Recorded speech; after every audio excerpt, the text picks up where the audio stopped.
Hey guys, welcome back to the Might and Beans podcast. We are short a person because he's a bitch and has been doing night shifts and can't say no to work for that. So it's just Miggy and I doing the podcast until either he pops in or we just say too late and we close it out for the night. So, it's kind of weird that you call me Miggy because the only people who know that name are the people in this Discord. Because that's the only time I ever go by that name. Yeah, that's true. I don't even think in the other chats you go off by that name. Nah, but I mean, it doesn't matter. So today we are going to talk about spoilers, which is fucking game of the year, Expedition 33. Honestly, this is kind of a blessing in disguise that Francisco's not here today because he hasn't played it yet, and we don't want to spoil the game for him. And you just recently finished it yourself, so now we can finally start talking about spoilers. I cried like a bitch, dude. Like someone just slammed my foot with the fucking jackhammer. Cried. Great game. Like that should be the standard for every game moving forward. They should follow that example that companies love for video games. Like every single thing in there, every art, every direction, whatever, you can tell these devs love video games. Yeah, for sure. I mean, there's just so much good to unravel in that game. I mean, I don't want to get too deep into it because one, spoilers for other people who haven't played it, and two, we've already talked about Expedition 33 plenty of times in past episodes. Wait, and I'm sure we're not gonna talk about things about the game? Well, we can. I just don't want to I've already sung its praises like 3 episodes ago before you even started playing the game. We can do it again. So, you know how many times Francisco fucking brings up Star Fox? Yeah, but that's different. He talks about it so he can shit on the fact that he hasn't had a good Star Fox game in forever. And he never will. Yeah. I mean, let's not talk about how great the game is because we already have done that. Let's Right. talk about how great the story is. Right. Dude, that ending. First of all, which ending did you pick? I picked the ending suffering of Verso. Okay, so you played as Verso in the end. Yes. And that was What? so sad. I chose Mael. I chose to play as Mael in the end because I wanted the Gustav storyline. You know what, though? I'm actually quite surprised you would have picked Mael's. Like, when I first thought about it, I was like, she doesn't want to lose her brother. She doesn't want to, all these things that she's about to go through again. Like, I was first going to pick her, right? Yeah. But then as I literally sat for 5 minutes, dude. Fucking weighing. I wrote a list of pros and cons for both options, right? Like, how could you do this to me? How could you make this be it, like the final decision ever made in the game? And yeah, it's crazy. I decided, you know what, actually, Verso's tired, man. Like, he's over it. He's ready for it to be done. Like, his family is suffering, right? He sees this. And so, hang on one moment. Verso's been suffering. The whole family's been suffering. Renoir is a grieving father that is begging Mael, please let us move on. Let Verso go. Yeah. Like, he didn't become the villain. If anything, I was like, Mael's kind of the villain because she's holding on to something that needs to be let go. This is what I love about this game's writing. I don't think there truly is a real villain in the game. I mean, there are definitely antagonists and protagonists, right? Mm-hmm. Like every story needs to have an antag and a protag. I don't think there's a real villain because everybody is acting in a means that they think is what's best for everybody. Like Renoir wants to move on, right? Right. And he just wants closure. Meanwhile, Verso is not even the real Verso. He's just acting in the way that he's been painted to act, right? Which is crazy, dude. Verso specifically himself, he is the case of Have you ever heard the discussion of if free will like really exists or not? Yes. That's Verso in a nutshell. Yeah. Like he was painted this way. And so it's really like got you thinking like, is Verso acting the way he is because that's who he is, or because that's how he was created to act, you know? And you know what, dude, talking about that, right? Just going off the story, how good the foreshadowing is. When you're talking to everybody in the campfire and you're having like this deeper discussions with everybody, after you've discovered that everyone's been painted, everything is fictitious, except for Mael, right? She's a paintress. Like, all of this starts to get revealed. And you talk to Monoko on your own. And he's like, you know, thinking this fucking deep-ass thought. He's like, you know, am I me because I'm painted that way? Or is that how Verso saw me? Like, I fucking cried when he said that.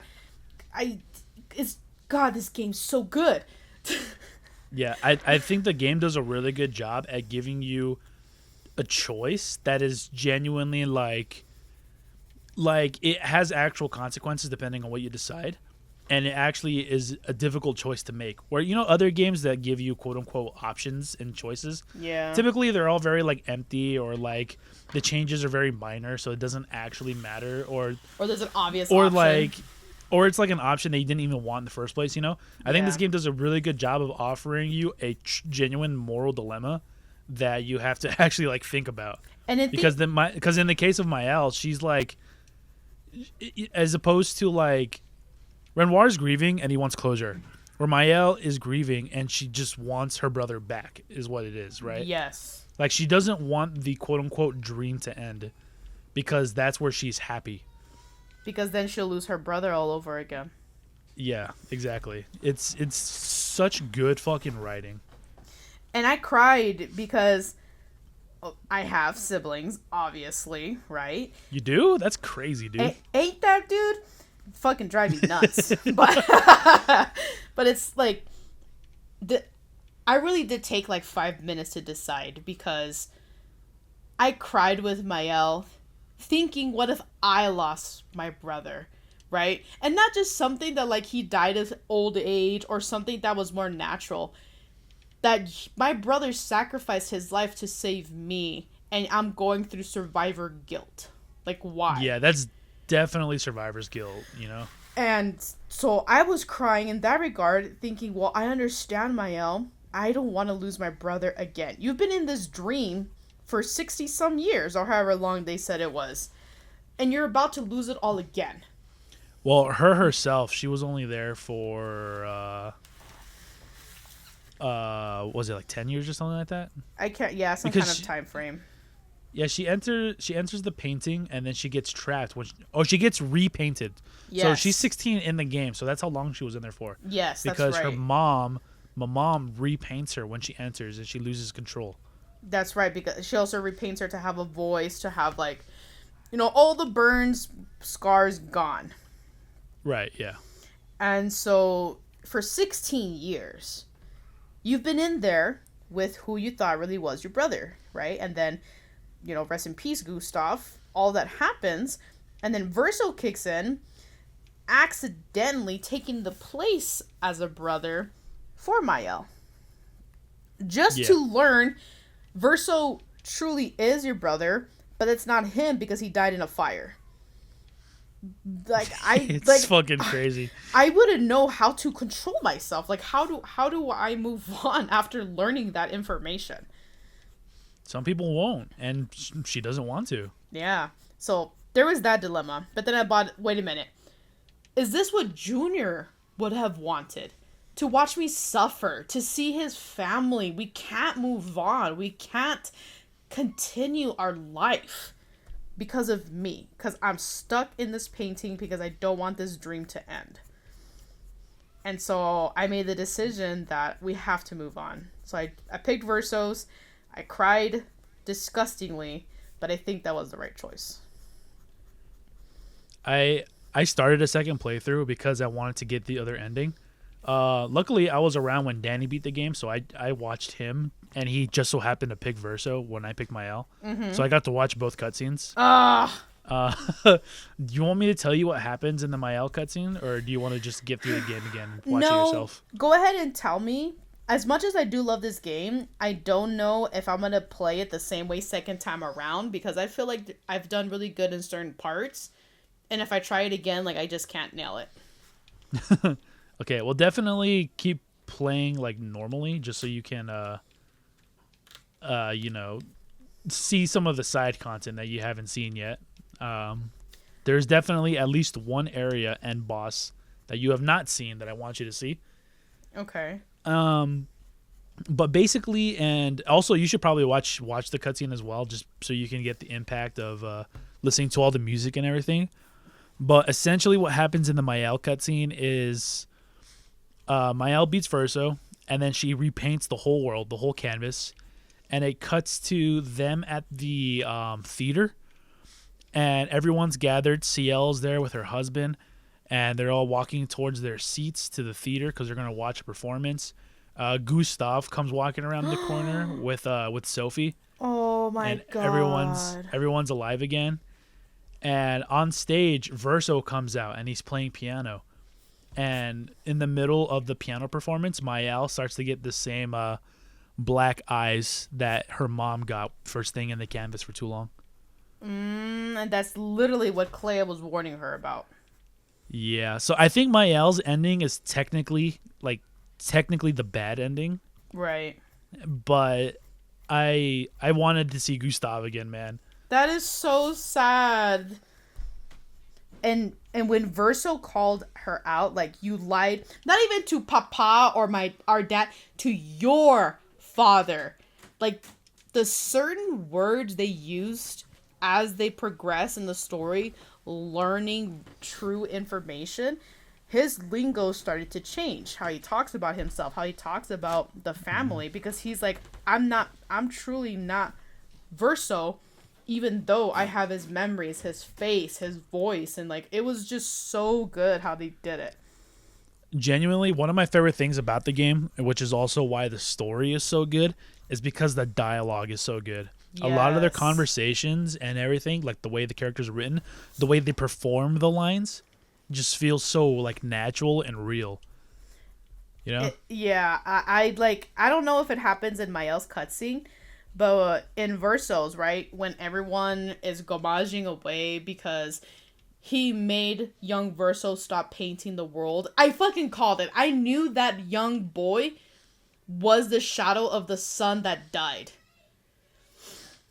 Until they... go ahead. I was going to say, I never put that connection together. I knew it, that he was important. Like, these people without the faces was part of the family. Painted. Who they were, though, I was kind of, like, mixing up on, except for the young boy when they started getting to the end about Verso died in the fire, the last of his soul is in here, and this and that, and the boy keeps showing up, talking so vaguely about his family. I was like, that's Verso's soul right there. Yeah, the fact that after at the end of Act 2, when I saw what the Paintress looks like and how she looks like the curator and all that stuff, at that point was when I was like, okay, so all these people I've been talking to are clearly important. But I didn't put together the fact that it was Verso himself. Yeah, I didn't get that until mid-Act 3, after you beat Renoir, and you start seeing the silhouettes of Aline with her daughters, her son, playing the piano, all of that. That's when I started to, like, kind of figure out a theory of what's going on. And I found Journal 60. Okay, you did find it. I did. I was curious if you were going to find it or not, because it's a little bit off, a little bit hidden.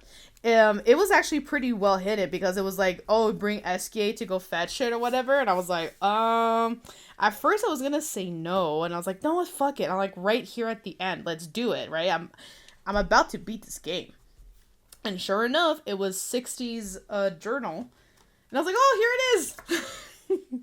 Yeah. So they talked about how they were just a bunch of bodybuilding buff dudes that just swam to the continent. Forced their way through the barrier. Crazy ass. Brute force. Crazy ass motherfuckers, yes. And then they're like, but look to the bottom of the monolith. They even knew the Paintress was not the real problem. Have you found what they were referring to yet? I went back to the monolith, and I'm fucking only moving up, not down. So I have no idea what they're referring to. Okay. Next time I come over, I'll show you what they were referring to. You're going to want to be level 99 when you go there, though. Oh, God. I feel like I am under level still. I think, in the 80s right now.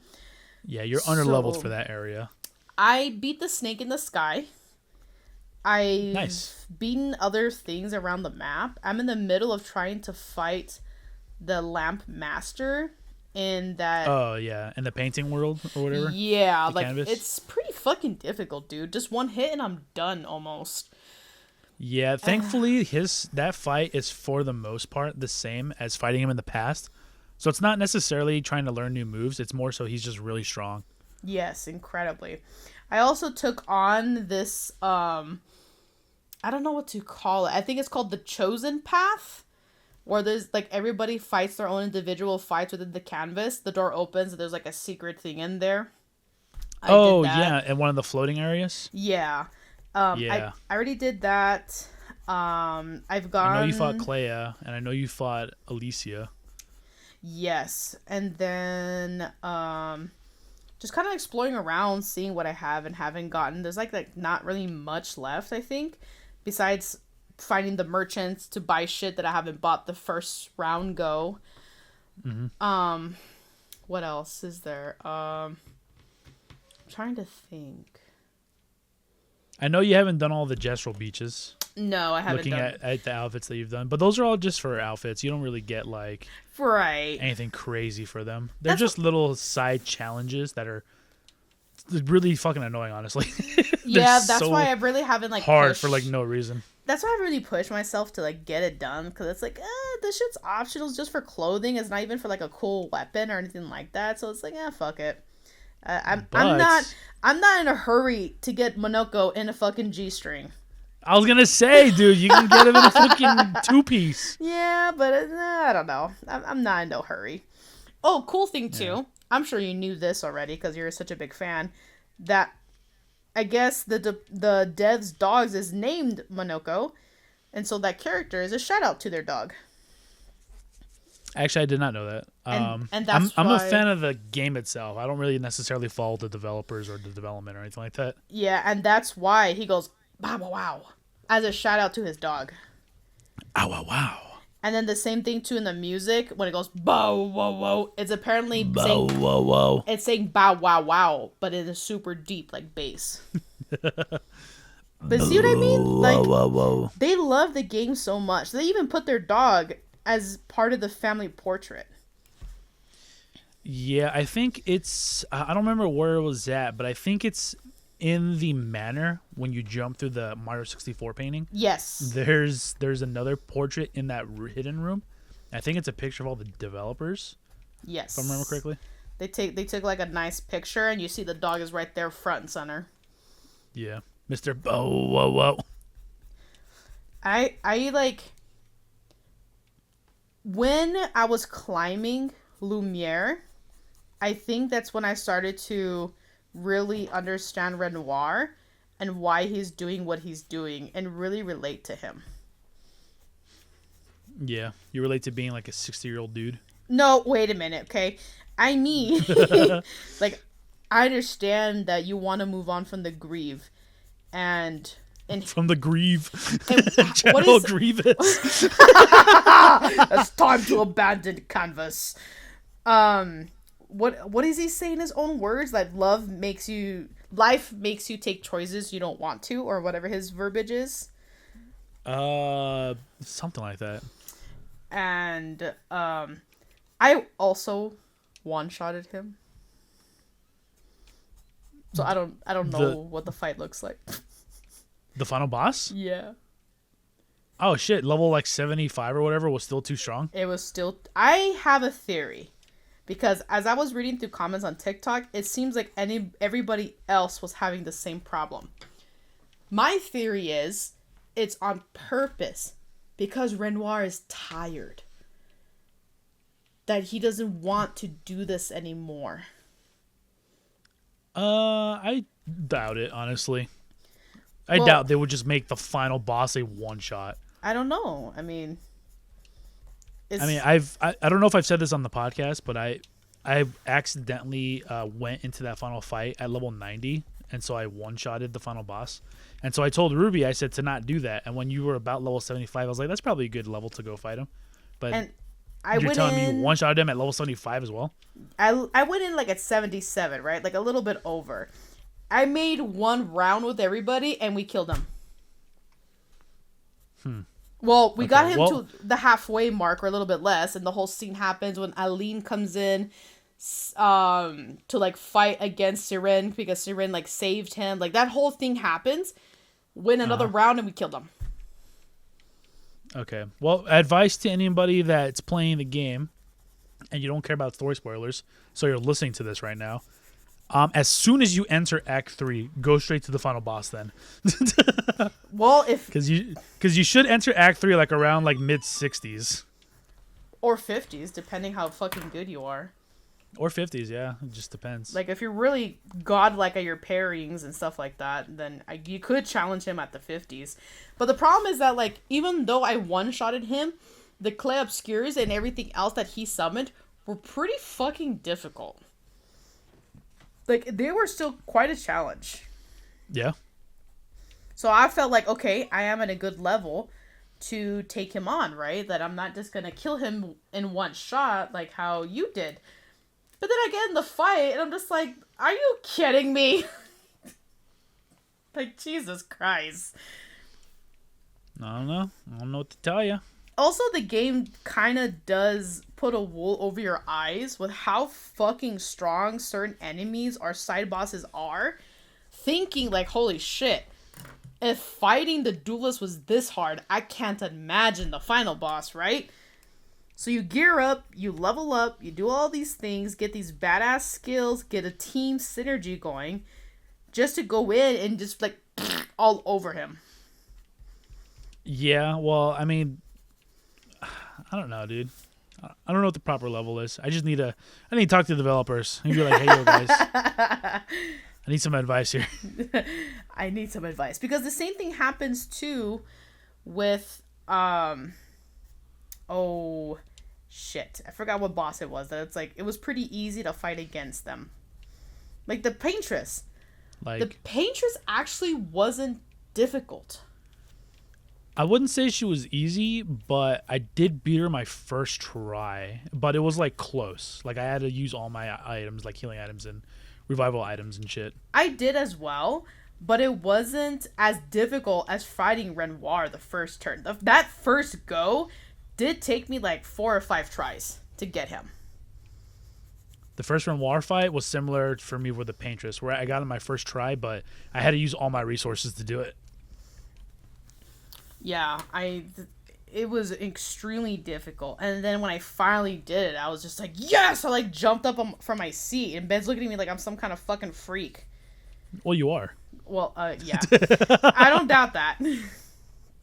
But, another part that really started to get to me was when everyone was gommaging right at the end because you chose Gustav's story. He makes little Gustav stop painting.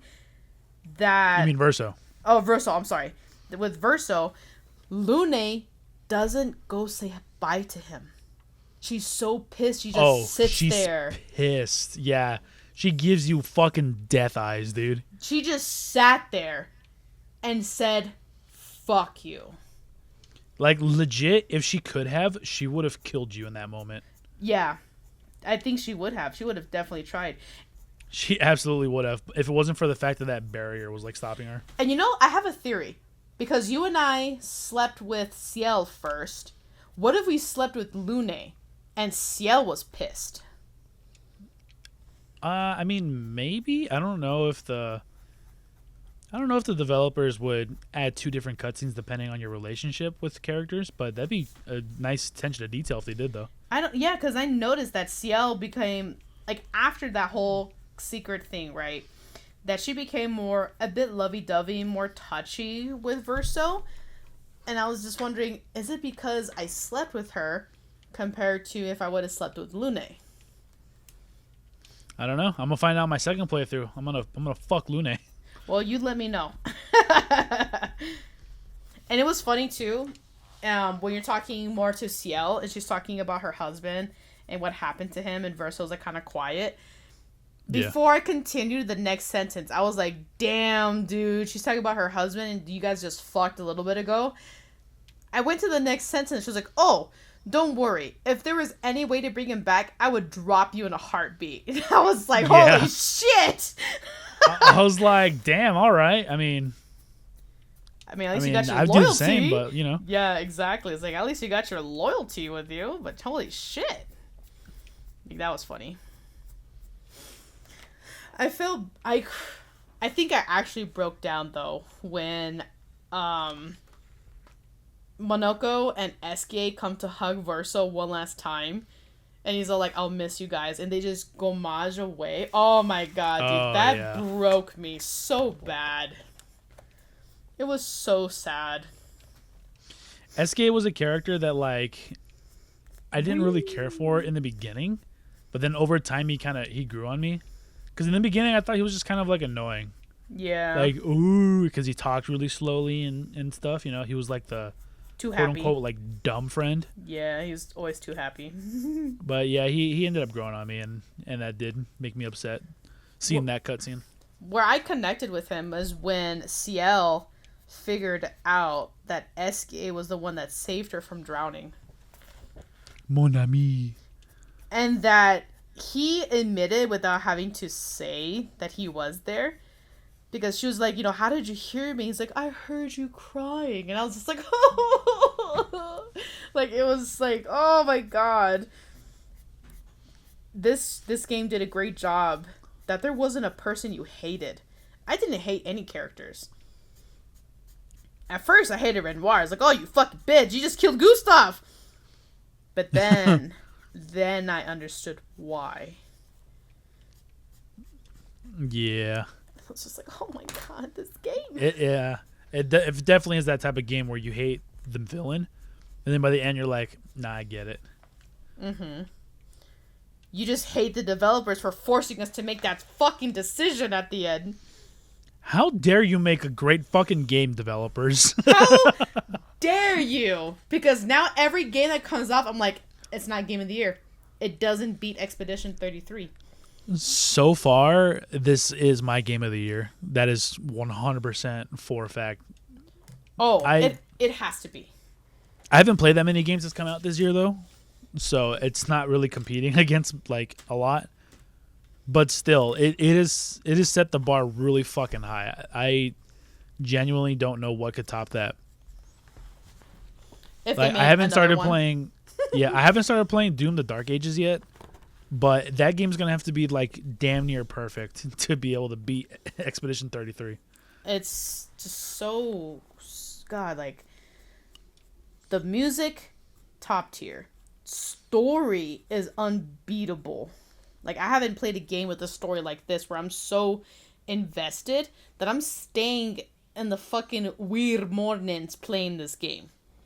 I don't think I've done that for a game in a long, long time. Yeah, for me, the last time I got super invested in a game was Baldur's Gate 3. I think that won Game of the Year. Yeah. At least the last time I got invested in a game the same way. Because I definitely played a shit ton of, like, Tears of the Kingdom when that came out. Mm-hmm. But I wasn't, like, super crazy invested in the game like I was with Baldur's Gate 3 or with Expedition 33. Right. Like, I was invested just because, oh, it's a new Zelda. It's a new way of doing it. Oh, it's a fun gameplay. It wasn't I have to know what happens next with Zelda because I'm so into the story. Yeah, the Tears of the Kingdom story was definitely better than Breath of the Wild, but whew, man, Baldur's Gate story and also fucking Expedition story are just top notch. It really did crush me though after I picked Verso's story, and I was like, I have to know my else. Little did I know, because I've chose the ending I did. It's truly how the canvas ends. And there's a tip too that when I go back in to reload my save before the fight, it says Renoir has been defeated, but there's more to explore. And I was like, Okay, that's kind of weird. Oh yeah, that just you can't fight the final boss again, but you can just keep exploring the world though. And I was actually so fucking pressed about that. That how could these developers have done this to me that I just went to sleep? Because that's something How could this happen to me? There's many games that it says that, but if you save before the fight, that you can kind of like haha like cheese it and go back to get the other ending. Not this game. Yeah. This game said, "Ha! You tried, bitch. Play the game again." Oh, I'm going to. In fact, I already started. Yeah, I saw what New Game Plus does, and I don't think I'm ready quite yet. I want to do everything that I can now that I can actually fight things and win. Yeah, so far New Game Plus is just I keep all my Pictos and weapons and everything's the same level, and all the enemies are just stronger. So that's all New Game Plus has been so far. Oh, okay. Which is like, oh, go ahead.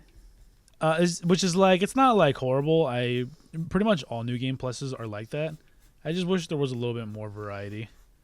I wish there was a different world to like. The map looks gigantic, but what's explorable is surprisingly small with how big the map looks. I know what you mean. Yeah. Because Like there's a lot of like empty space like in the corners that you think you could go to, but you can't. Yeah. Like I wish New Game Plus would have explored those options. Like those would have opened, and another rock has to be found for SK. Like more content to make it worth exploring more. Because now that you're way stronger, SK like feels that, or whatever the case may be, and takes you to new parts of the world. I don't know, like that's how I feel about it, but there's only so much that you can do in a game as well. Yeah. But you know, this is a brand new studio, Sandfall Entertainment or whatever it's called, Sandfall Interactive, and this is their very first game. So we just need to give them time to cook. Oh, dude, they well-received game. Like, I hope this has incentivized them, that this puts inspiration in their hearts, that we can feel their love for games, so they can fucking blow Microsoft and Ubisoft out of the water.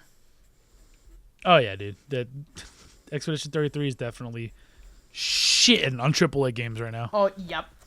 Speaking of shitting, did you see Switch 2 is out now? It is? Yep. I thought that was coming out like in July. No, it's coming out now. I just saw it at Walmart that they have advertisements for the new Mario Kart for the Switch 2. Oh, but that's just ads though. Did you actually see the physical like console there? It says release tomorrow. Oh, okay. So they probably were accepting pre-orders, if anybody pre-ordered, and they're going to be releasing them tomorrow. I'm sure plenty of people did. Yeah, I'm kind of protesting against them because there's already been people who've gotten their consoles early that they're already starting to get bricked. Well, if they got them early, then yeah, that means they got them before Nintendo wanted them to have it. Exactly. That's exactly what I'm thinking. Like, well, you're not supposed to have it until release date. So if you have it, it's because you stole this shit from someone or somewhere. Yeah. So in that sense, Nintendo is in the right. Yeah. At the same time, though, I'm just worried that, I don't know, I guess, you know, companies make mistakes, bots make mistakes, that you've done something that triggers up a specific keyword, and then whoop, there goes your console. Whoop, you're dead. They sent hitmen after you. Wait a minute. Wait. Cover your IP address. It's okay. I have a VPN, which is today's sponsor, ExpressVPN. No, it's not. Nah, I'm just kidding. We're not sponsored. Not I would yet. like to be, though. You and I, not yet. But yeah, I saw that, so I'm not sure how busy Walmart's going to be tomorrow. But we'll see. Probably very. If I had to guess. Yeah. Unless they only cover... Unless... How am I trying to say this? Because of how many people pre-ordered the Switch, that hopefully it gets actually shipped to them. So there's not so much traffic in the stores. Well, I guess that depends on if they pre-ordered it to have it shipped to them or not. I guess I don't think that's the case though. I didn't get that option, but I was also actually denied a pre-order. So to pre-order, you had to basically register. You had to be put on a wait list to be on the wait list to get the Switch too. That was like, okay, makes no fucking sense, whatever. And then they gave me an email. It's like back. Trying to get sleep token tickets. Exactly. Which is pretty much impossible. And then they emailed me back and they're like, oh, because of certain qualifications required, whatever fancy ass words they like to use, you're not qualified to pre-order. And it's like, so what? I need to be white Japanese and in the motherland to be qualified? Like, what the hell? Yeah, you didn't have a good enough credit score. I guess not, dude. I wasn't born knowing Trig. And I was like, okay, fine, fuck you, whatever. Which happens to work out because there was rumor that the Switch price was going up. Whether it did or not, couldn't tell you because I didn't follow up after that. I don't know. The price of everything's going up. Yeah, that's true. That's for sure. But I'm happy with that game. I have to finish my D20 challenge, though, of Dark Souls. So that way I can play it again without armor. Oh, yeah, I forgot about that. Yep. I keep telling you about that the D20 was just to beat it, not that you have to beat it alone. Well, that'd be fun to play. Call me Tim Allen. I never seen a full episode of that show. Just bits and pieces, yeah. I don't even know if it's actually funny. It's probably got its moments. It was popular for a reason, Because it was Tim Allen? Well, I mean, there's that, but also because it's probably funny. I mean, he was funny as Woody.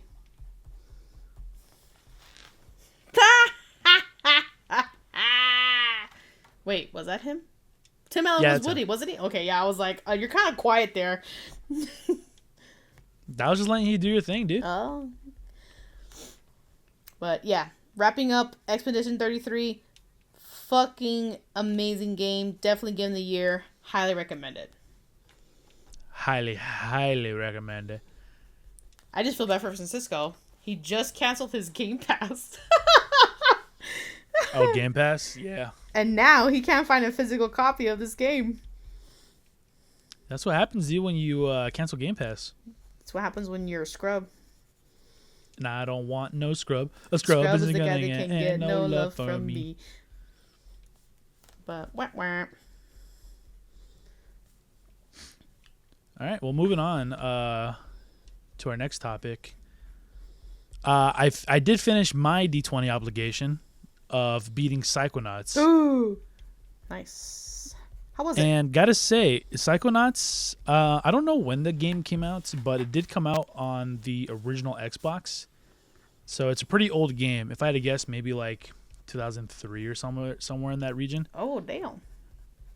And for being such an old game, playing it for the first time in the year of our Lord 2025. The year of our Lord. It's a really good game, actually. It holds up. So what is this game about? So the story to Psychonauts is you play as this dude named Rasputin, and he infiltrates this like summer camp, and the summer camp is all about training Psychonauts. And a Psychonaut is basically somebody with psychic powers, and they can do various different things with those psychic powers, whether it's like shoot like laser beams or like take over people's minds or things like that, right? Okay. One of the big thing about Psychonauts though is that you enter people's minds and you can essentially like, what's the word? Like fight their inner psyche. And so like, let's say somebody has like PTSD, like a Psychonaut can like go into their brain and fight the PTSD monster and like kill their PTSD, right? What? Like that's just like a general like statement on like Psychonauts and how it works, right? Interesting. So the story is your character infiltrates the Psychonauts camp, and because he's not there officially and he like infiltrated the camp, the coach, like counselor or like the head coach, is like, hey, you shouldn't be here. We're gonna contact your parents to have them come pick you up. And so the parents are gonna come pick him up in 3 days. So he's like, all right, in the next 3 days, I need to become an official Psychonaut and learn as much as I can. So you go through and you like do like all this training and shit. But then while you're there, like weird stuff starts to happen. And I'm not gonna get into like spoilers or anything like that, but essentially the kids of the camp start getting kidnapped and they start getting like their brains taken out. Oh my god, what the fuck? And the character you're playing as is like a Psychonaut like prodigy. So he's like super like talented. Yeah, he's like super talented and he's like resilient to all like the bullshit that's going on. And so it's up to you to like save everybody basically. It was up to Courage to save his new home. Pretty much, yeah. Interesting. And the game's really good. It's pretty fun. It's like an action like puzzle platformer almost, because there are platforming sections and there are puzzle sections. Okay. And for the most part, the game is just really solid. The only thing I have to criticize it on is its movement. Sometimes it's kind of sluggish, and there's a slight delay when you try to jump. But other than that, the game just controls like butter almost. It is also an older game. Yeah. So I guess that doesn't help against it. Sounds interesting. Yeah, it's a good game. It didn't take me that long to beat. It was like maybe 12-ish hours of game. So which Not for a bad. single player game is pretty good. Yeah. 12 hours is actually pretty short compared to a lot of the other games that we've been playing. I mean, for a game that came out in like 2003 or 4 era, and it's a single player game, 12 hours is pretty standard, I'd say. I'm just so used to longer games now. I think for that type of game, 12 hours is good because it doesn't like overstay its welcome, but at the same time, it's not over like too soon, you know? Yeah, gotcha. Nice. Well, I guess I'll have to put that on my list then to check it out. Yeah, and I know Psychonauts 2 came out a couple years ago, and apparently that's just as good as the first one. And that's also on Game Pass, so I'm gonna have to play that next. Nice. Is the You know, first after one my other stuff. Is the first one on Game Pass, or did you have to buy a physical? It was on Game Pass as well. Oh, nice. Very nice. Ow. So at the end, I would give Psychonauts. I'll give it like an 8 out of 10. Not bad. Not a bad rating for almost 10-year-old game. Older than that, for sure. You 20 said, years. Oh, yeah, then you are right. It's older. Even better. It's a pretty damn good game. Nice. Very nice. You know, I'm struggling after Dark Souls. Like, what do I play? Because I was in the middle of Dreamlight Valley, and then I dropped it for Expedition because you, like, wouldn't shut up about it for a while. I was like, fine, fuck! And now you understand why. And now I understand why. I understand it now. And fucking Ben keeps looking over my shoulder. I'm like, stop it! You want to play this game, don't you? And he's like, yeah. Well, then stop it! That's all right. He knows all the story spoilers already. He sure does, that bitch. That botch. Botch. And so I'll be scrolling through my TikTok too. And he's just looking over my shoulder, just whatever, because that's what he does. And then something for Expedition will come up, and I'm just like, ah! Just scrolling real quick. So he doesn't see it. Oh, man. For the next game for you to play, I can't think of any recommendations right now, honestly. I'm not sure either. You have to figure that one out on your own. I'm probably gonna go do other games I've been wanting to play that you guys keep recommending me. A game that I think I want to really try to give it my best shot at is Mass Effect. I hear such a lot of good things about Mass Effect, especially for the story. So I'm gonna give it an honest try. Can't guarantee anything though. If you can, I need to check to see if I have a physical copy of it or not. If you can, play the remastered version. I hear the remastered is better than the original. And when I played Mass Effect, I played the original. And I couldn't get past like the really clunky, like shit gameplay, honestly, of the original Mass Effect. Oh God. Apparently, what makes that game special is its story and writing. That's what I've heard. But yeah, the gameplay was just so fucking clunky that I couldn't get past it. Ugh. Okay. So try playing the remaster. I haven't tried it out myself yet, but I'm going to. Yeah, I've heard that it's a really great story. It's well loved in the like gaming community. So I'm like, all right, fine. I guess I'll give it a shot. Another game too a lot of I was gonna say, and a lot of people's videos where they're like top 10 games of all time or whatever. Mass Effect 2 specifically comes up a lot. Just like how Gears 3 is the better Gears out of them. I mean, that's just your opinion. A lot of people say Gears 1 or 2 is better than 3. I think I just got more invested in 3 because of the story. Like, I think Gears 3's story is a great conclusion. Like, it's a good end to that story. I guess that's true. Because 4 or 5 sure as fuck didn't do it. 4 was... Oh, my God. 4 was... I can't believe they did that to such a great game.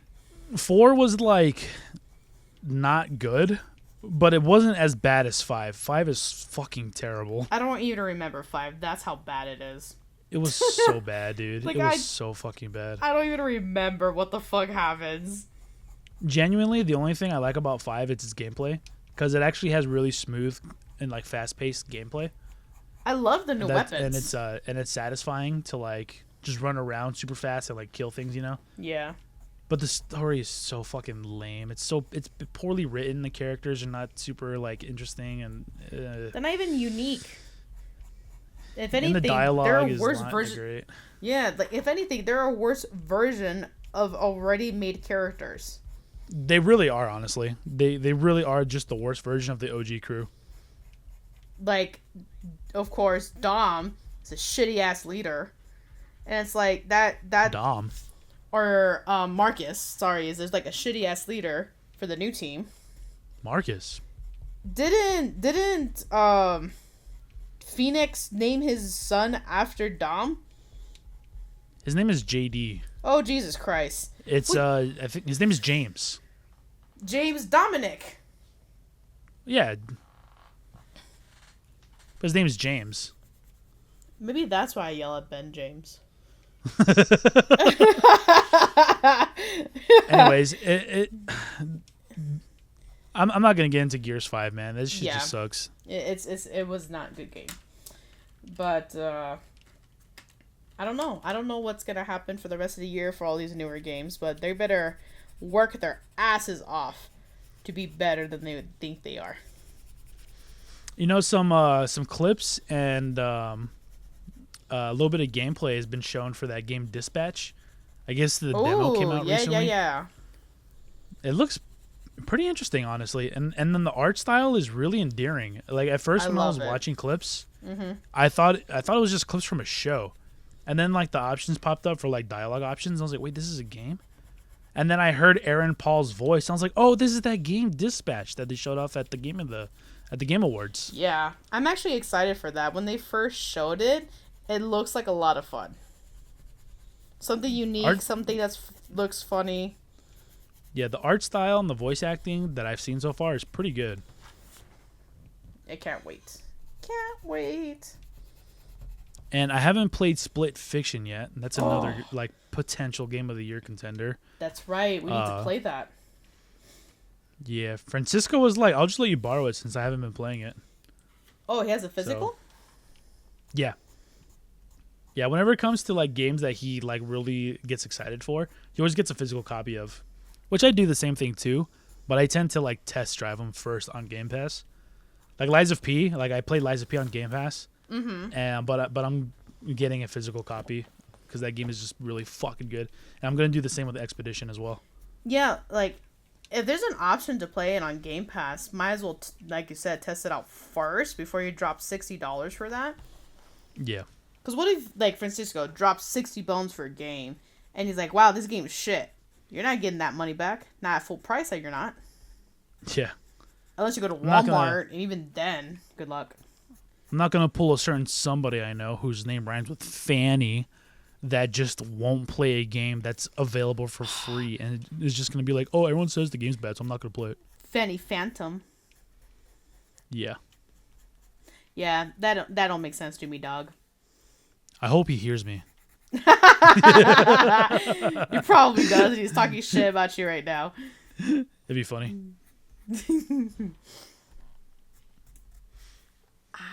I do want to... It's... What am I trying to say? It would be nice to have a physical collection. But honestly, not having to drop $60 on each game that I've loved so far just saves me a lot of money right now. That's true. It does save you money if you can just play it on Game Pass. But for someone like me who's like a avid video game player and collector, I want the option to where like 5 years from now, if Game Pass no longer exists or the game gets taken off of Game Pass, I want to be able to just pop in the disc and play whenever I want. I mean, that's definitely a good idea.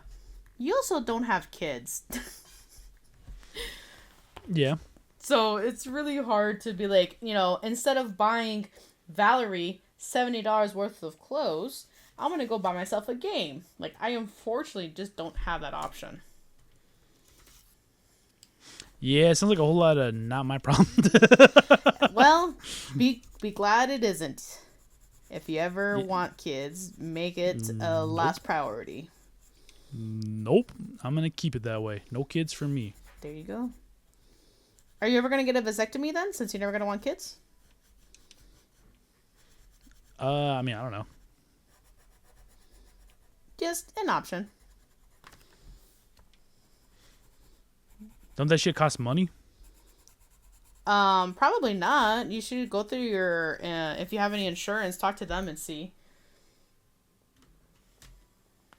I think it's either no to little cost to get a vasectomy done.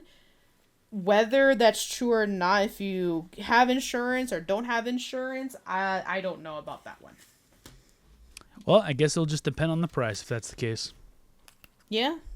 If a vasectomy is like $50, which I doubt it, but if it is, then I'm like, shit, dog, that's worth it. If it's $50, you better make sure it's on the back of a van. Right, of course. I'm not gonna do that shit in Mexico. That's not a vasectomy. That's getting your balls chopped off. Yeah. What's that called? Fucking Oh shit! I know you're trying to say when you get your actual dick cut off and everything. No, not your dick, your balls. What the fuck is it called? Shit! When you stop talking! Dude, we used to use that. Castrate. Castration. Yes. They're gonna castrate you. I said castration way too excitedly. That's it! Castration! I cast castration! You sound like Batman. Where is she? We're gonna castrate the Joker. I want to play with his balls. What the fuck? Yes. Swallow me, gobble me, choke down the side of me.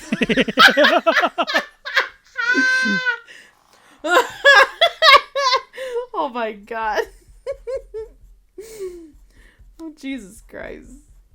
Cause I hear you doing Batman's voice. I was trying to practice growling on the way to the restaurant that I was to go eat with Mecha. I choked so hard, dude. I think I pissed myself trying that. What the fuck? Because it's so hard. I forgot what song I was doing it. I think it was like one of the Sleep Token songs.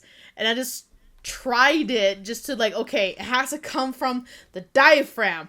And I felt my muscles rip apart when I tried it. And it was so bad. You mean like doing like a low growl? Like a... Just one of their scream just like...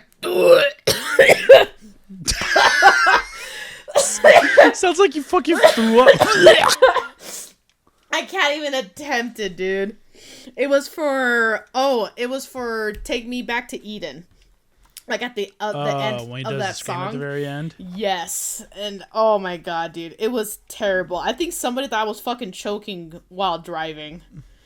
I mean, yeah, it sounded like you were from that demonstration. Oh my god, it was so painful. So when I got there at the restaurant and the guy's like, "Hello, welcome in. How can I help?" Water.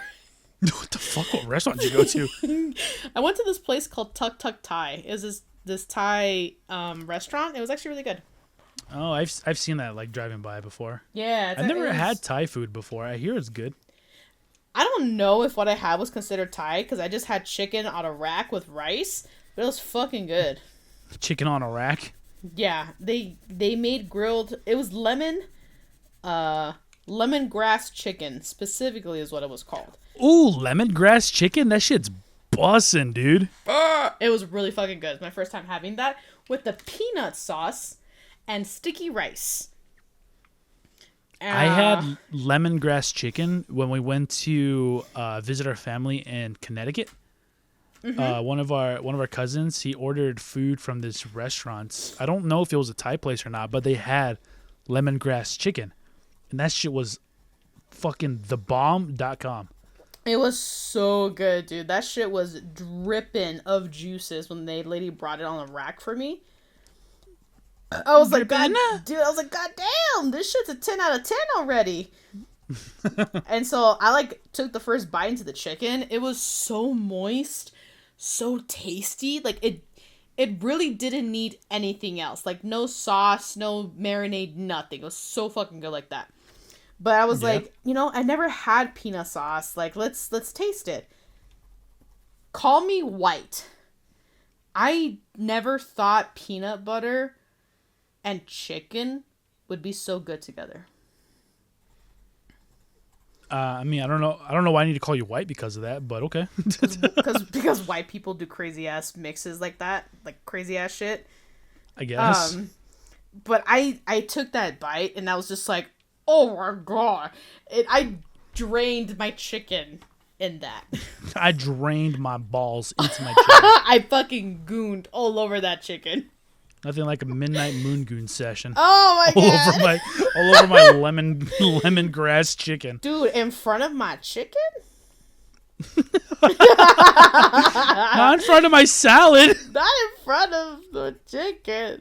It was so good. And then I forgot about Valerie for a moment, so I was like, oh shit. So I had to give her some chicken. Be like, yeah, you can have some, I guess. Because, yeah, they don't have, like, a kid's menu. They don't have, like, a small portions options, which I guess it makes sense, right, for that kind of place, because it's meant for, like, you're supposed to order for the table, and the table, like, shares it. Now, my fat ass ate all 4 stacks of chicken. No, the table's not going to eat my food. I'm going to eat my food. Exactly. Like, I don't give a shit. This is $18. It's fucking mine. So I gave some to Valerie. She really liked it. She ate majority of the chicken and some rice, but she wasn't feeling it. She was pretty tired today. She didn't nap. So I was like, it's fine. You ate a lot. So at this point, you do what you like, right? And I told Ben, I don't know what you like, so I'm gonna have to just take you back and you order what you want. Take me back. Dude, I didn't realize how fucking picky he is about eating. You're just now noticing? Well, I knew that he had a certain way he would like it, which is different than being extremely picky. Like, how's that different? Because let's say chicken's for dinner, right? Someone who likes things a certain way, like, oh, can you cook the chicken but don't overcook it? I don't want a crispy, like, crust, right? It's like, okay, you just like it a certain way. Picky is, oh, what kind of chicken is that? Is that bone? What seasonings do you use? I don't like lemongrass seasoning. Like, that's picky. I would argue they're both picky. It's like, we're going to have chicken. It's like, why does it matter how I cook the chicken? You're going to have fucking free chicken for dinner, bitch. You know what I mean? Yeah, that's true. I think Ben's I'd argue they're both being picky. I think Ben has gotten there, though, that like, hey, I'm making this. And if he even lifts a pinky hair the wrong way, I'm like, make your own fucking food. So he's just gotten to the point where he's like, okay. He like doesn't even say anything now. Yeah, I'm pretty sure, like, I don't know for sure if this is the case or not, but I'm pretty sure that there's been times where, like, I myself am, like, eating something that I cooked, and I'm like, man, I didn't really make this that great. But then, like, Danny has it, and then I'm like, how is it? And he's like, oh, it's good. And I'm pretty sure in my head I'm like, nah, you don't like it. You're just not saying anything because you don't know how to cook for yourself, bitch. Well, I mean, it's nicer than your husband saying like, this tastes like shit. Or maybe he really did like it. I don't know. Well, you can tell him like, hey, honest critique, because then you know he'll tell you the truth. I was surprised with myself just early today, actually, because I did something a little different. Instead of just like, I cooked chicken breasts, and instead of just like cooking the chicken breast and then throwing seasoning on it, I marinated it beforehand with like a marinade that I came up with, which is, it wasn't anything like crazy or special, really. I was just like, the marinade was just like butter and garlic and then like all like salt and all these other like seasonings and shit. Right. Which is like nothing special or crazy. But then I just cooked it like that when it came out of the marinade, not adding anything else to it. And it turned out pretty damn good, actually. Nice. Because I don't follow recipes. I just kind of like dick around. Hey, man, you're supposed cooking, to fuck the chicken, okay? They got I'm fucking this chicken. Chicken is supposed to be marinated, if I remember hearing that correctly. That technically you're not supposed to really season it. Chicken does a really good job absorbing a lot of liquid, and you're supposed to marinate the chicken. I guess. I don't know. I normally don't marinate. I normally just throw seasoning on top of it and cook it. I don't either. Yeah, usually that's what I do. Like, I guess I lightly marinate it in like butter in the tray or in the pot, whatever I'm cooking it in, and then I'll season it, but I don't like marinate it over hours or overnight. Yeah, that's what I did. I marinated it for like 4 hours. That sounds really good. It sounds really, really good. Yeah. Yeah. Yeah. Yeah. Let's go. Let's go. Okay. Next thing, unless there's anything more. I mean, the only thing I had written down was Psychonauts.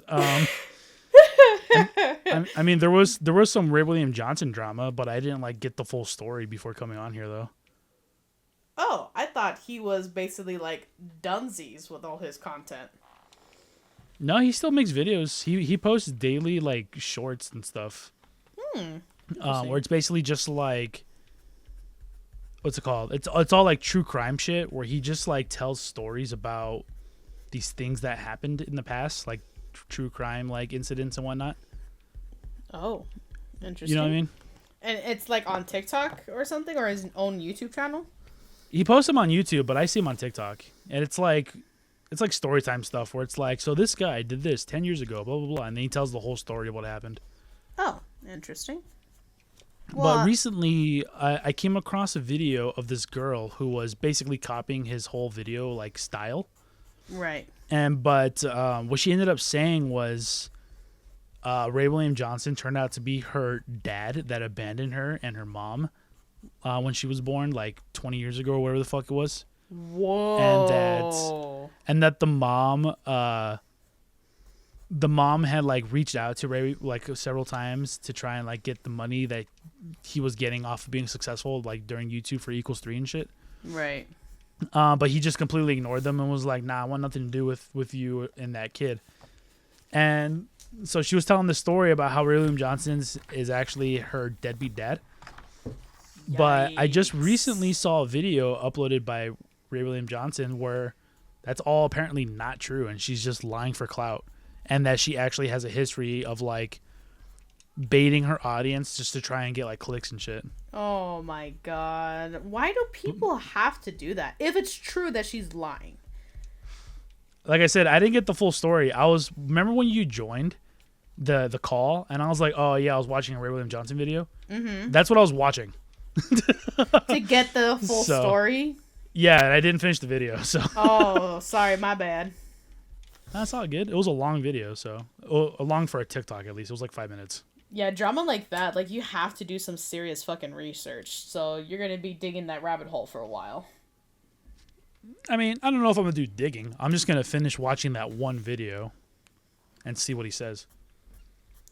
Well, it sucks whether it's true or not for both sides, because once something like that gets out of control, and gets enough attention, you're fucking cooked. Like, you're done. Your reputation is ruined, whether it's proven true or not. Chat, I'm cooked, chat. I'm fucking cooked.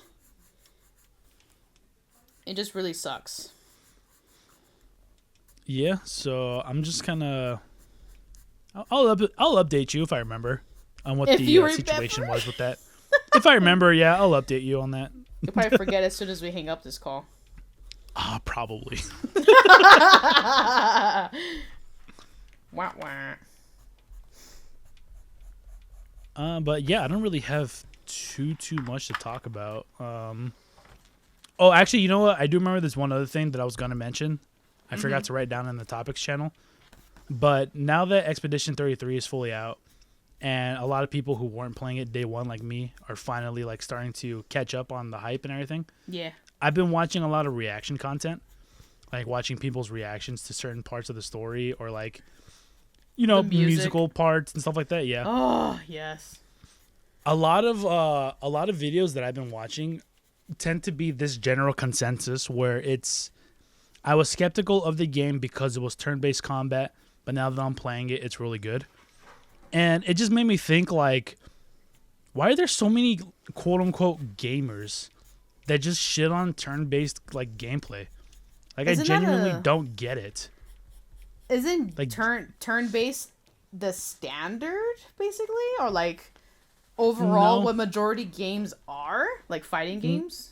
No, you're 100% wrong in that statement. Well, a lot of the games that I've played, like RPGs, are turn-based. Those are games that you play because you like turn-based games. For the most part, turn-based gaming is actually fading out. But yeah. But like genuinely, like everybody who's like, yeah, I don't like turn-based games, you need to have your fucking palette opened up, dude. Turn-based games are awesome. Well, maybe they're just so fucking stupid they can't think ahead of what moves to do, like chess pieces on a fucking board. Like, you suck at chess, so that means you suck at turn-based games. I mean, that's not necessarily the case either, because there are instances in turn-based gaming where you don't really need to think that hard about it or strategize too much.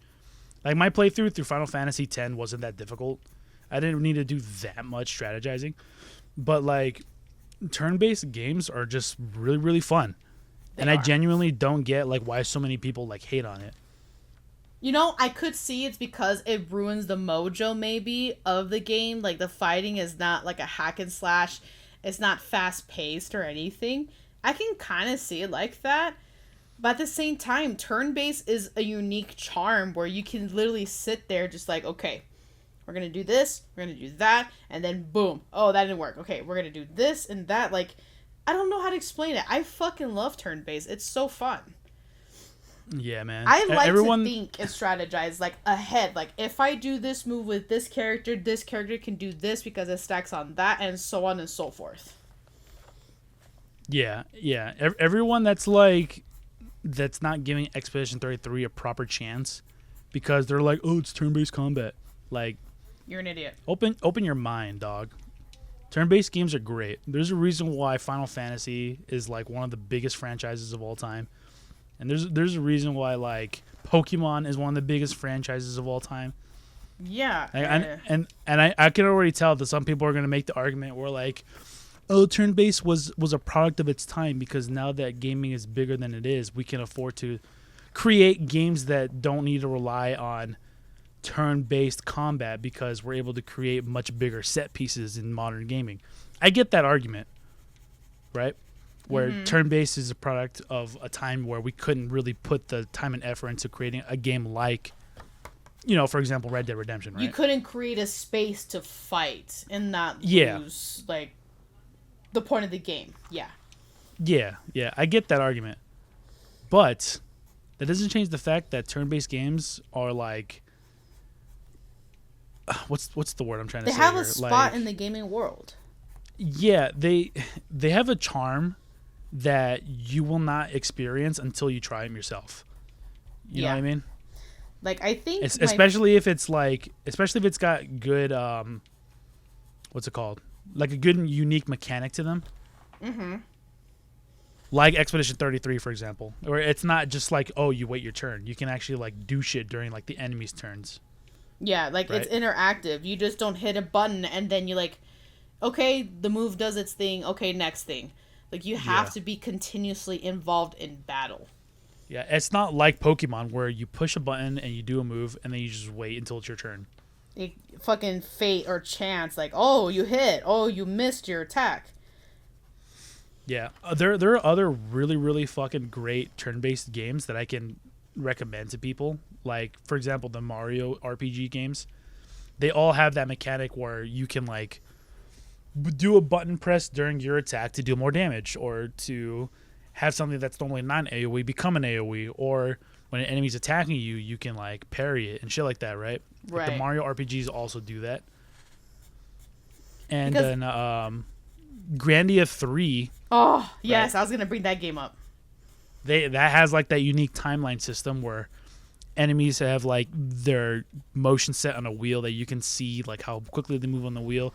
And then when you're in this particular part of the wheel, you can do a cancel move to send them backwards and like cancel their turn. Like, which it's so fucking good. Which takes some strategy to think about it. Like, okay, if I do this move with Ulf, it goes at this speed. And by the time he gets to this enemy is entering an attack circle. And, like, there's just so much thinking that goes into it. And when you nail the thinking just right and everything works, and then now you have, like, Ulf and Alfina doing, like, a combo attack, it just feels so fucking good. Like, you nailed it. Yeah. There's, what's the other fighting style? Like, open world or whatever, whatever you want to, however that's called. Like real-time RPGs? Real-time, there you go. You don't get that in real-time. And if anything, sometimes real-time fighting actually pisses me off. Because, like, in Dark Souls, I'm in my menu, doing whatever the fuck I'm doing, just kind of, like, looking around or whatever, and then all of a sudden, I get ass-slapped by a skeleton sword, I'm just like, ah! And it came out of nowhere. That's a little different, though. Like, Dark Souls is not a turn-based RPG. That's an action RPG. Where a real-time turn-based RPG is where I get pissed off. Like, for example, Final Fantasy 13 or Final Fantasy 10-2. Oh, like, yes. Where, like those, the game is still going even though you're sitting on a menu. Yeah, where, like, it tells you it's your turn, and then you can navigate the menus and shit, and then look at all your spells or your items, and you're like, okay, what should I do here? But while you're doing that, the game is still going. And so, like, an enemy can still hit you while you're doing all this shit in your menu and your inventory. That's where I get pissed off. Yeah, that's true. I don't like real-time turn-based RPGs.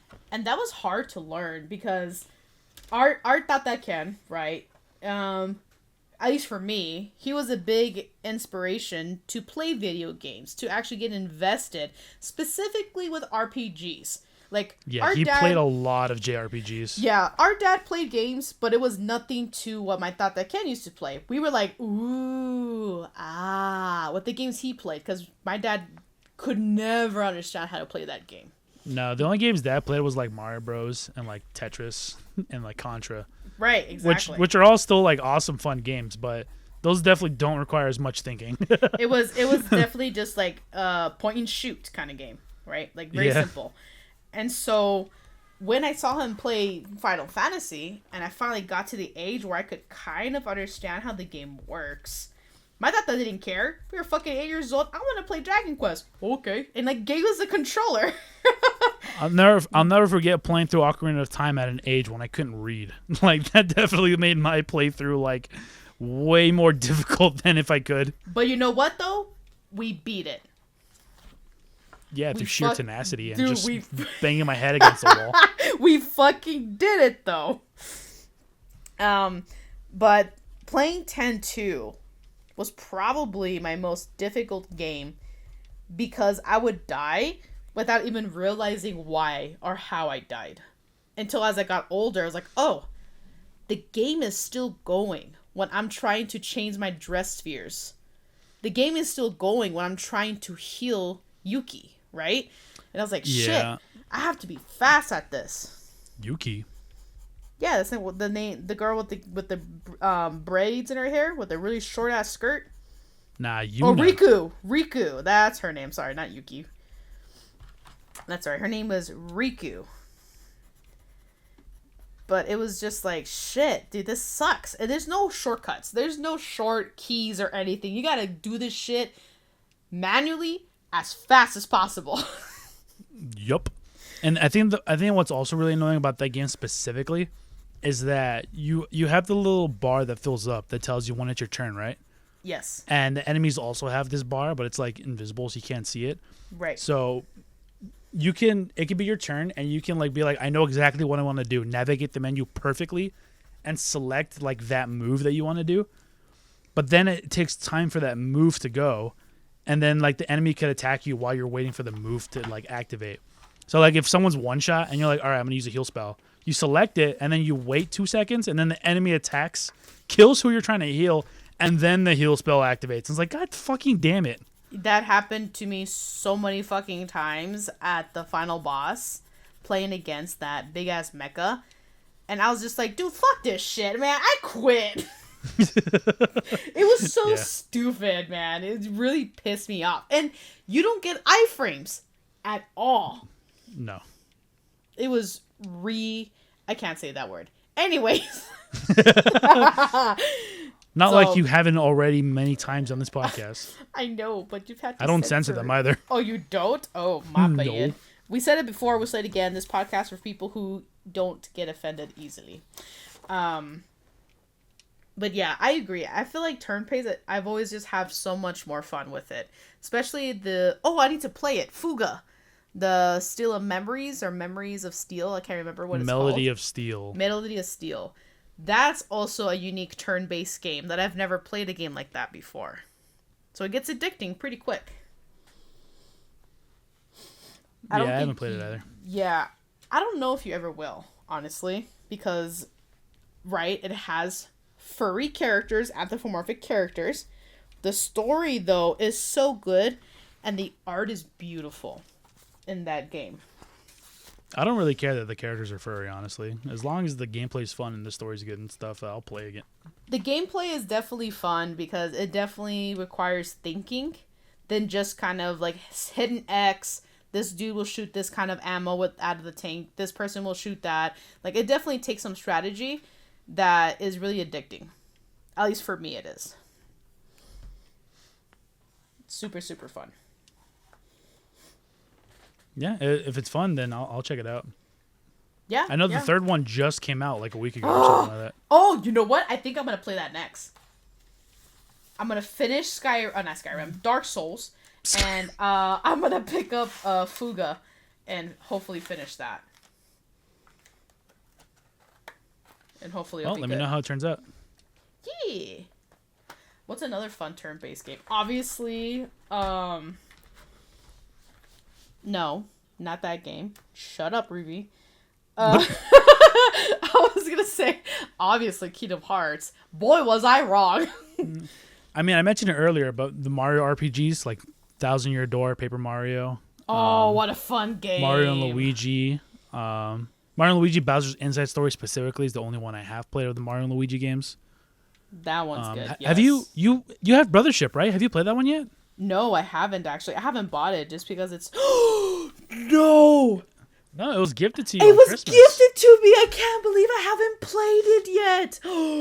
Out Dude, of sight, it's been out of mind. 6 whole ass months, and you still haven't played that shit. I need to play it. That game came. Oh no, it came out last year, so it's not up for Game of the Year. I was waiting for you to play it so I can borrow it.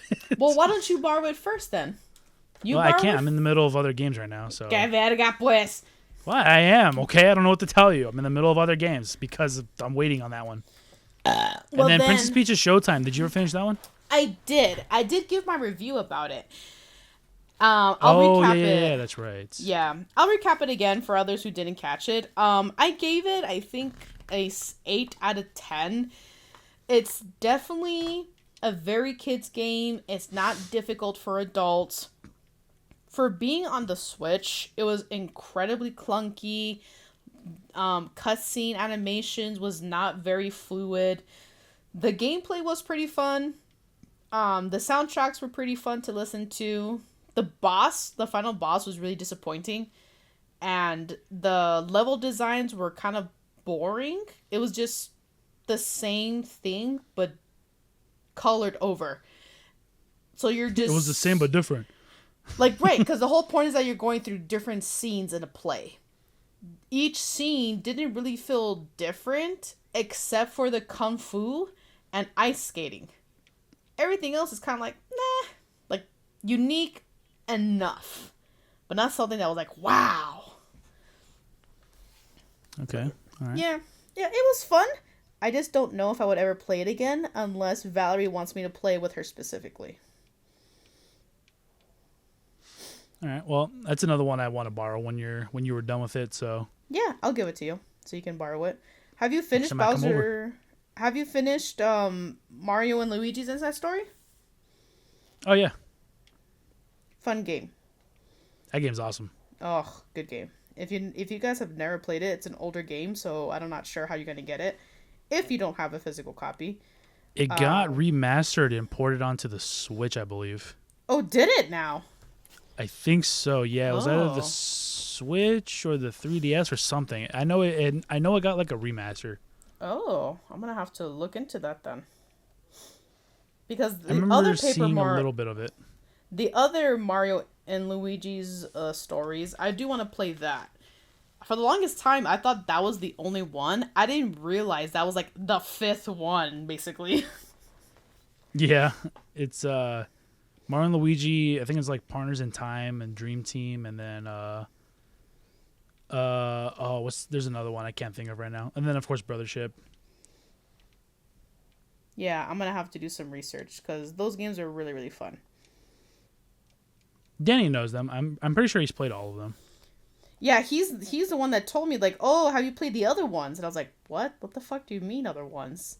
And he's like, yeah, there's like 4 others. I was like, what? What? You telling me to shrimp fry this rice? Hell yeah, I did.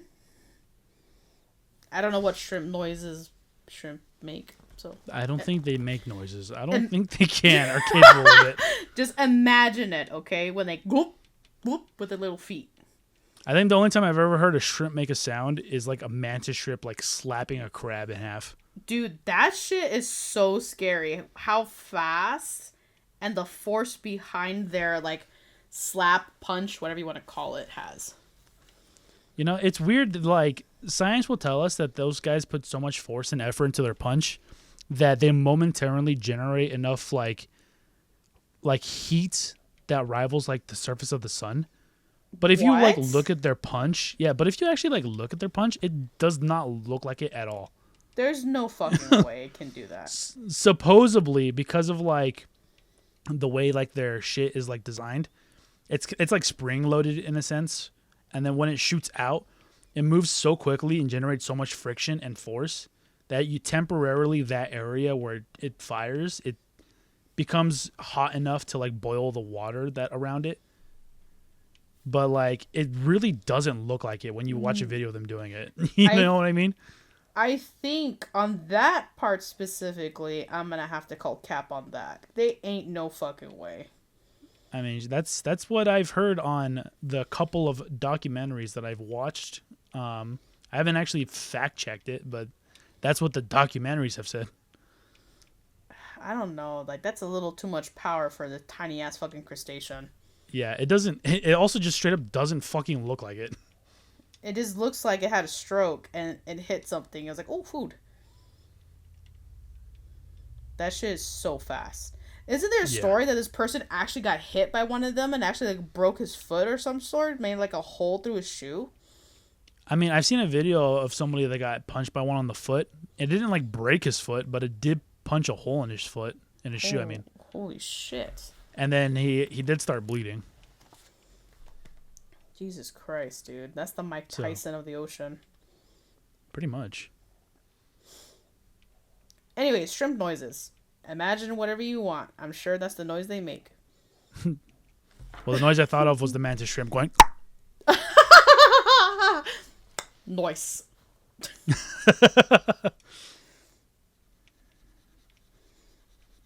So I'll give you Princess Peach Showtime.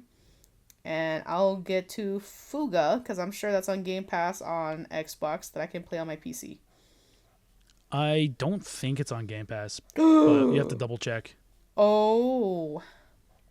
I hope so, because the other two were. I'd be surprised, actually, if the third one isn't. But there were older games. A lot of time, newer games won't be on Game Pass unless they launch through a Game Pass.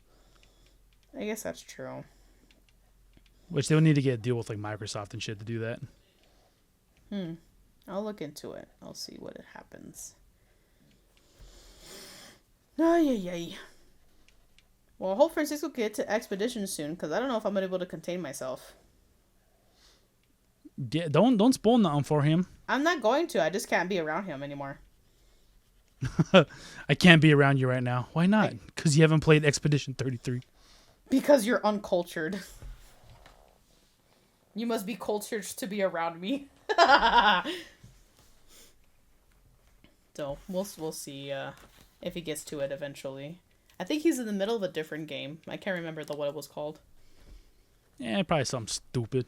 Oh, another game I need to finish. Something stupid. Another game I need to finish is Hi-Fi Rush, actually. Yeah, I gotta finish that too. What was I gonna say? Rhythm games are a little hard for you, so I don't know if you're actually gonna enjoy it, to be honest. I mean, I'm not good at rhythm games, but that doesn't mean I can't like them. I mean, I like Guitar Hero. It's definitely unforgiving, though, if you fuck up an attack. I wouldn't say it's unforgiving. It's just I've played a little bit. When you fuck up the timing, it's not like you get penalized for it. You just don't do as much damage is all it is. Oh, yeah, I guess that's true. Maybe I just sucked at it more than I thought. I mean, I was playing on like normal difficulty, so I think I'm playing on a harder difficulty. That if I miss the timing, like enemies could actually like have a chance to like counterattack me. And it's like, ow! Yeah, counterattack these nuts. That little cat robot though is pretty fucking cute. Whatever its name is. 808. 808. Mr. 305. Culo. Anyways. I'm trying to get into her culo. Hey! Dude. Oh, speaking of culo.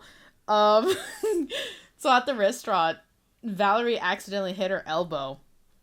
And she was like, ow, like kind of crying, being a little bit chipilona.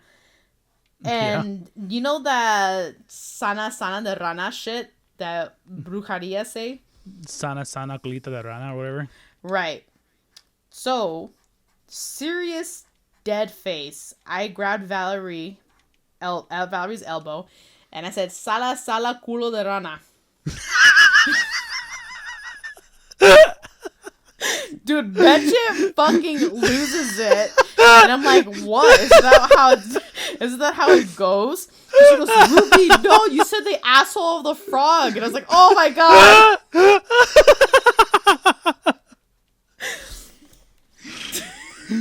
Sana come culo. But the thing is that I said sala. Living room, Sala. asshole of the frog. Sandia. Sandia, it's all the same shit. Yeah. And so now because she's laughing, Sean is like, what? And so she has to explain what I just said. And he's laughing his ass off now. And I was just like, oh my god. See, this is why I don't say I speak Spanish at the bank anymore. Oh my god.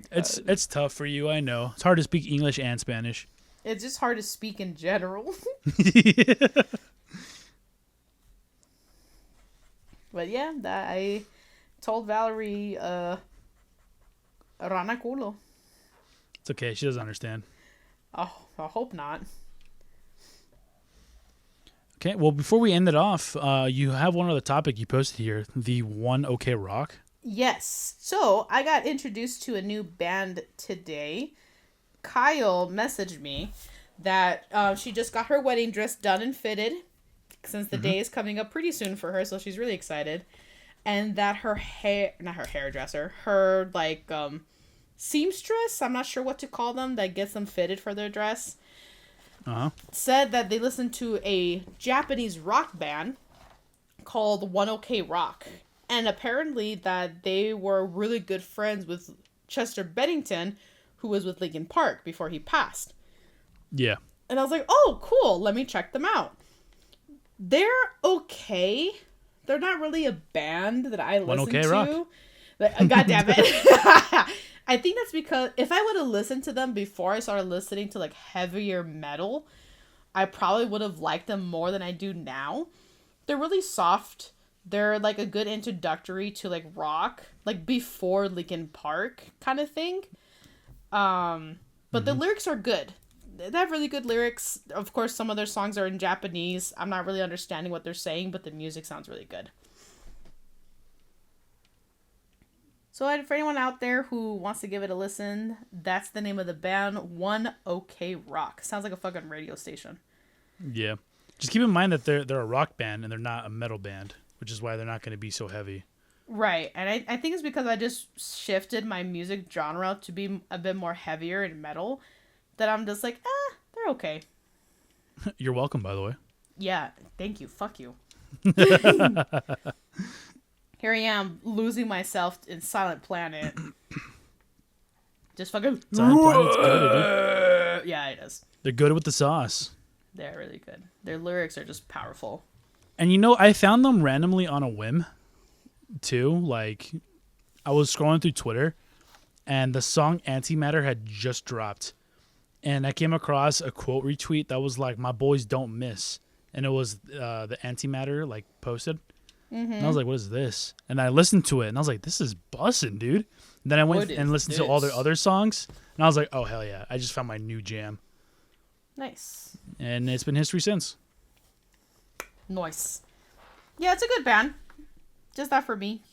Not for a 30-year-old me. 30-year-old me? Maybe if I met them at, like, my 16-year-old me, then I would have liked them more. Most likely. Back when you were listening to Nickelback and Linkin Park and exactly Skillet, Finger 11, Skillet, Toe 12, all that 3 Days Grace, all these fucking numerical bands. Finger 11, 3 Days Grace, 3 Doors Down. Exactly. What else we got? I got Daughtery. That's not a numerical band though. 21 Guns. Oh, that's a song. Just kidding. That's a song. Yeah. Never mind. 21 Pilots. Oh, there you go. All my friends in here, take it slow. Are heathens. Heathens. They are heathens. I don't know why that song got so many lashback. It was a good song. I liked it. It got so many lashback? What? There was a lot of people who actually didn't like the song. I know, I didn't like it. I just don't like 21 Pilots in general, though. I think they're mid at best. Well, the thing is that, like, it's one thing to be like, this song's, like, not all of that, right? And for others, they were, like, shitting on that song, like, oh, what a crappy song for such a good movie. They should have picked a different band. And it's like, what's wrong with the song? There's nothing wrong with it. Hello? I'm here. Okay. It just got so quiet. I was like, hello? I just thought you were going to say more. No, that was it. Just like a lot of people were just shitting on the song. And it's just like, why? Like, what's the whole point? The movie's already been made. What are you going to do about it? The movie? What movie? It came out as the ending credits for Suicide Squad. Heathens did? Yeah. Oh, I didn't know that. Yeah. And that's why a lot of people started like, oh, why did you pick this song? It doesn't make sense, and da da da. And it's like, guys, the movie's already been made. Just fucking watch it and leave. Hi, Valerie. My question is, why did they make that movie? That shit blowed. It wasn't all that, honestly. Say hi, Valerie. Ooh. Trees. Ballerina cocaína. Those aren't trees, my dear. Trees. That's a heart. And trees. She keeps pointing at the heart and says trees. It's like, no, that's not a tree. It's a Oh, you ready to call it here? I'm ready.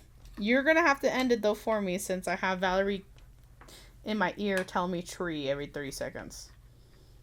All right. Well, thanks for listening to this episode of the Mighty Beans podcast. We'll get Francisco on the next one, hopefully at least. Maybe next time he's not working just a shit ton of closings, but we'll figure that out as we go. As always, check out our shit in the description. I don't post anything on mine, but I link it anyways. And with that, thank you. Have a good night. Buenos nachos. Bye. Good night. Say bye, Valerie. Dies. Say bye. Dies. Okay. Bye.